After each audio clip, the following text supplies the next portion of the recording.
Looking at the recruiting calendar here coming up, yeah, it's already March here. It's unbelievable. April 7th to 20th, though, that's the contact period. And Paul, what does that mean, the contact period, that 13-day period? Well, that's the period of time that college coaches can go out and get some face time with these recruits. Meet them face-to-face, have a conversation, and find out a little bit more about who they're recruiting.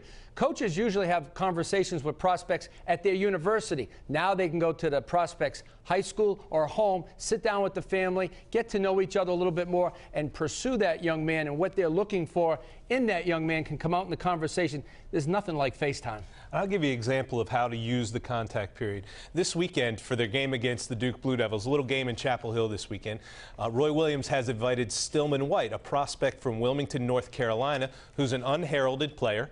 And North Carolina hasn't had an opportunity to see him, to the best of my knowledge. But what they're trying to do is they're trying to bridge their point guard gap.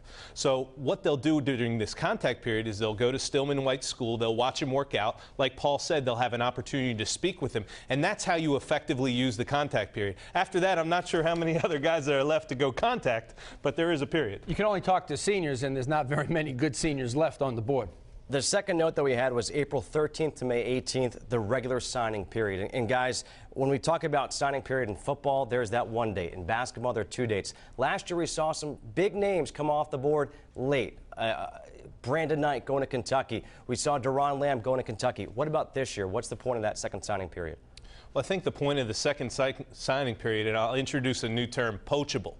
When guys are removed from their position, they lose their jobs, they go to another school, you have a bevy of kids who sign letter of intents with that school. What happens when a guy leaves is the other schools start poaching those guys off. If they can convince them to get out of their letter of intent, then you have some poachable recruits that you may be able to help your team get better for next year. If you didn't get what you want early, you try to get it late. You don't want to force the issue. But if you're a new coach, the late signing period is so important, because now you're in a brand new place and you need to go out and recruit and find some players for your first year coaching that team.